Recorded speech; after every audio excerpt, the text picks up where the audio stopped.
Hello and welcome to today's coaching Q&A call from MINDTRX and Learning Strategies. I am Wendy Greer and I'm here to field questions as well as do a mini discussion. So I need to start by plugging a hole I left last time. I was remiss. I spoke about the power of journaling and tracking your journey and how important that can be in your progress toward your goals. And I neglected to mention which paraliminals I recommend. Turns out, I'm sorry I left the hole. However, this is sort of a standalone talk by itself. Anytime that you need to establish a new pattern, a new skill, a new quality, or you're looking to bring something new into your life, self-discipline is a great place to start, because that helps you to really integrate on a regular basis, whatever it is you're choosing to instill. And along with that, in tandem would be new action generator, because new action really enables you to embrace the change you're seeking, not to see it as a threat, but to sort of step into the flow of that change. The third one that often plays in is break the habit. The reason this one is so intrinsic for some people is a lot of us have plates that are so darn full, there is no way we can fit anything else on it. So we have to decide what we're doing habitually, what we're doing on a regular basis that's taking time that we might be able to either do, delegate, or dump. And so break the habit is a great adjunct to the other two because it enables you to take a look at where you're putting your time, what you might be able to shift off your plate so that you can create the room for the self-discipline to instill the new habit. So that's my take on that. I apologize I didn't bring it up last week. I get rolling, and anyway, I apologize. So today I wanted to talk about present moment awareness. Very early on, somebody gave me a book to read. Some of you that have been around a while will recollect Ram Dass. The book is Remember, Be Here Now.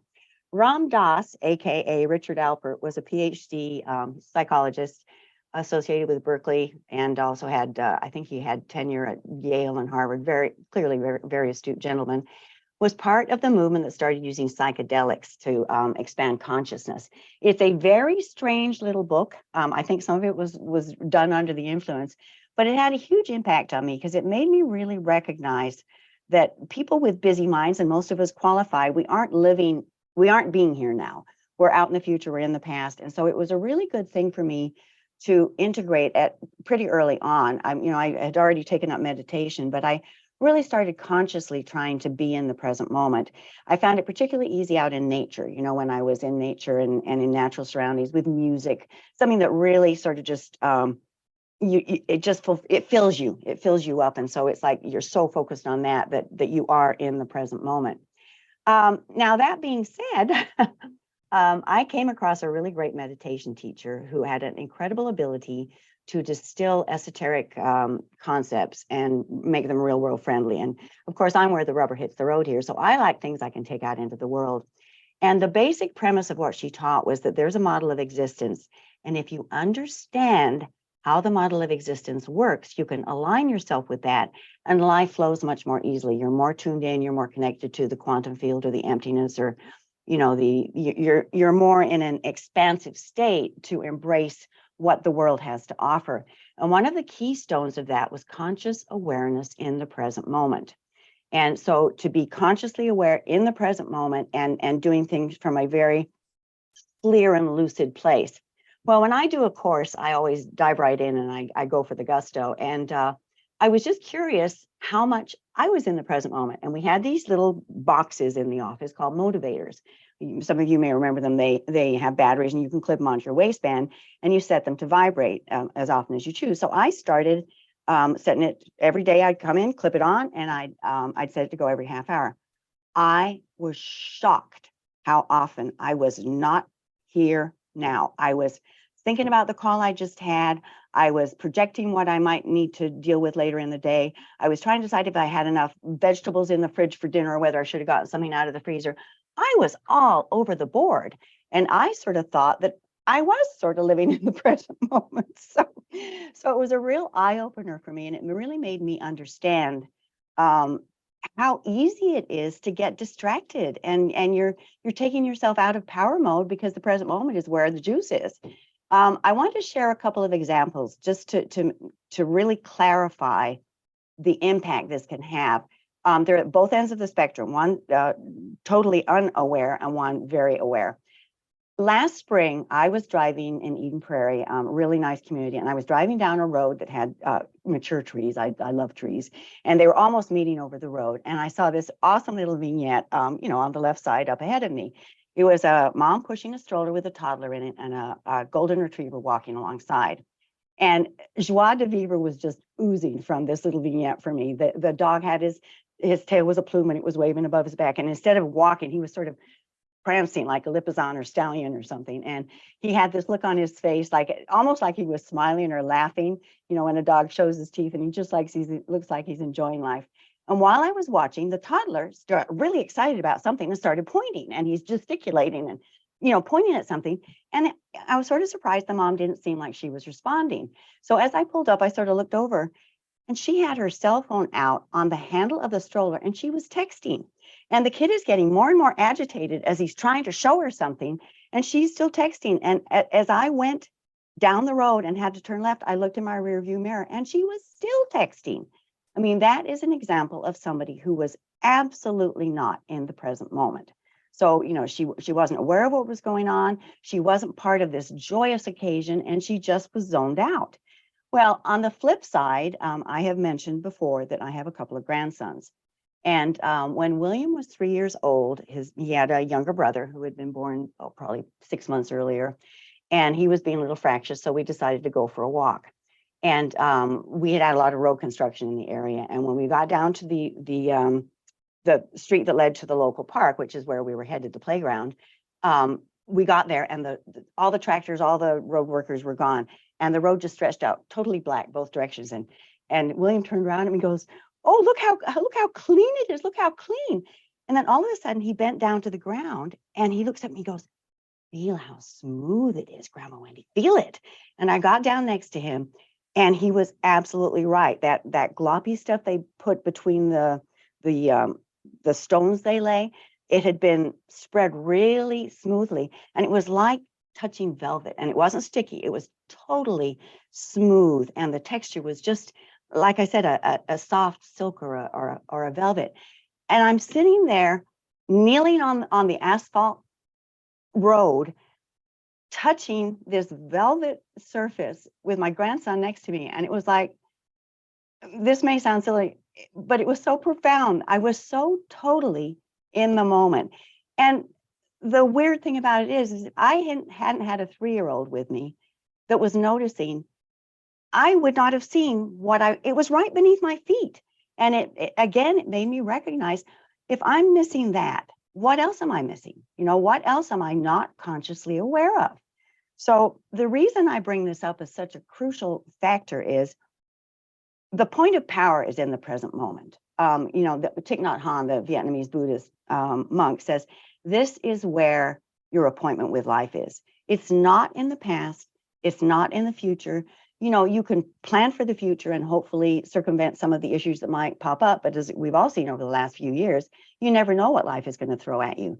You can take the learning from the past, you can take the wisdom from the past and bring it into the present.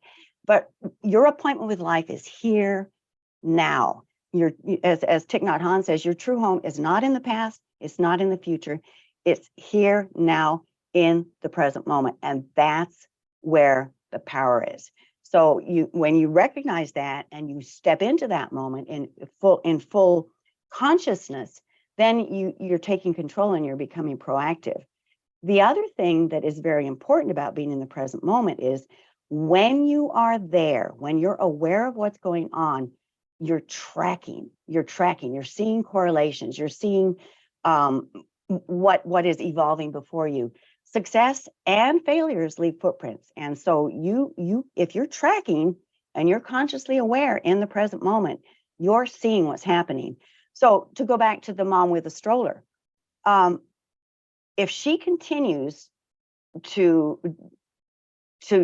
I hope that texting thing was a one-off, but if she continues to do that and that toddler continues to try to share things with her and she isn't there, he's either going to shut down and not share, or he's going to share with somebody else.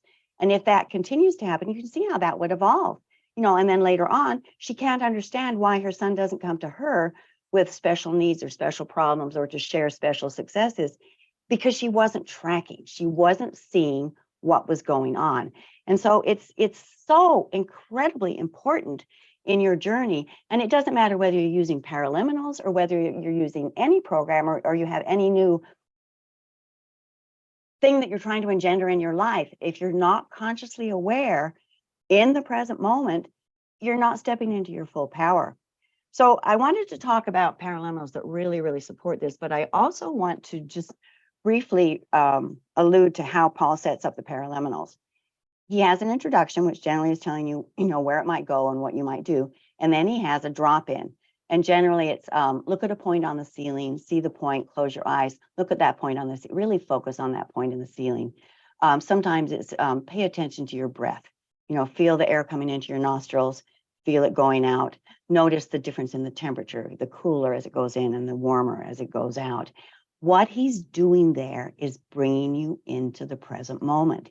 He's dropping you into this moment here now, and that's where the power is. So the Paraliminals that I specifically like for this are conscious time.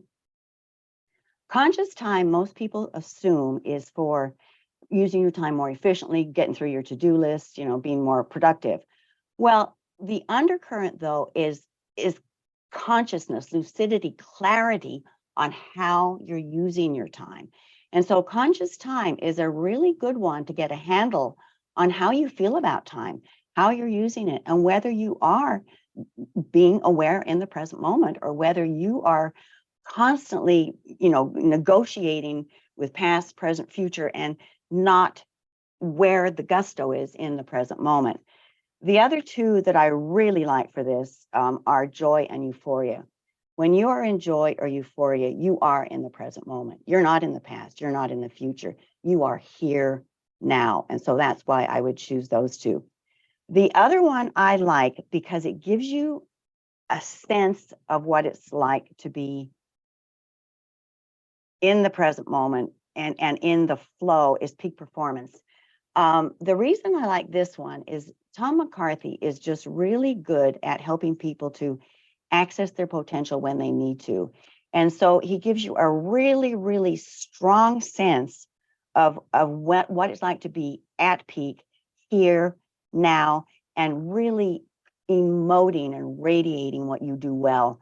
As I think I've mentioned him before, he coaches Fortune 500 people, but he also has coached some Olympic athletes, and they get one crack at the a lot of them get one crack, one performance, one event, and that's it. So they really need to be in the zone, and to do that, they need to be in the present moment. They need to be totally here now at maximum potential.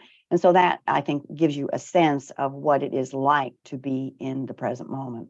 So that is just a few thoughts on that. I just can't emphasize enough the difference I see in people that are relinquishing past assumptions. That whole thing with the stroller, that child, some of the really touching calls for me are people that internalize something. Like if that child goes down the road of what I have to say doesn't matter, that life isn't a miracle and that isn't special. I just thought it was special, but it really isn't special because nobody cares. Or there's something wrong with me that I thought that was special and that nobody listened to me. So it's so important that we really tune in and try to be there for each other and for ourselves in the present moment. So, all right, we had a few questions. A couple of them I think are incomplete. I'm not sure. Lisa, I wanted to address yours. Lisa is having trouble. Her MINDTRX app is not working. Your best bet for that, we have specialists who are so good at this, is customer service at MINDTRX, MINDTRX.com. That's what they do, and they will be happy to help you to sort out whatever's going on. That's not my area of expertise. And, they may need specifics on your particular situation to know exactly what's going on so they can help you with that. So the two that may be incomplete, one is, what is my first step? Well, if you're just starting to use Paraliminals, I think one of my biggest pieces of advice is to get clear on what you want. A lot of people are very focused on what they don't want, what they wish they'd done differently, on what isn't working in their lives. I think the first crucial step is to be clear on what you want more of. So I don't know where that was coming from, and there may have been more that was meant to be entered after it, but that would be my single first step would be, what do you want more of? You know, why is it a priority? Get tuned into what it would feel like to have it, so you can sort of build it up and emotionally connect with it. And that would be the first thing I would go for. This one I'm sure is incomplete. What is a good way to? And that's it. So I'm afraid I can't help on that one. Don't have my crystal ball with me today. But if you want to send it back in, of course, clearly we'll get to it. This one is interesting. My name is Pauline, and I would love to learn how to increase my energy. That one could have so many answers depending on what's really going on there. I'm assuming there's nothing biochemical, but you know, you might want to think about perfect health for if there is a health issue, for bringing balance back into your life. 5 elements healing is really good for balancing your life. If it's something that pops up in the afternoon, then maybe 10-minute supercharger, because 10-minute supercharger is like a power nap. So if you're sort of wiped out and you're just feeling like you need a pick-me-up, 10-minute supercharger might be good. Youthful vitality. You know, youthful vitality is about tuning into the energy of youth and you know, being in that space where the little boy was, where life is just my oyster and there are pearls all over the place. Just look, you can see them. So those would be the ones that I would think first. You know, if it's energy around a particular area, you might want to take a look at whether it's something that's misaligned, where it's not congruent with what you value. So, you know, do a little exploring and see, you know, why you're lacking energy. And then, as I said, the generalities would be the ones I've mentioned. So question about the Paraliminal Accelerator. When I'm working, I can listen to 2 sessions, one during each break. I'm getting very good at blacking out and waking up at the end. Yeah, a lot of people do. They think they're asleep, but they come right back when Paul counts them out. Is it best for incubation purposes to do 1 day at a time? Not necessarily. And if you're having good results, sometimes doing 2 a day can actually increase the momentum. One of the curious things with the Paraliminal Accelerator is I've had very few people that get through the entire cycle. The reason is they'll call because they're saying, oh, I feel like I've stopped. I'm on a plateau. And I ask, where are you trying to go? And then I ask them where they're at, and they're already there.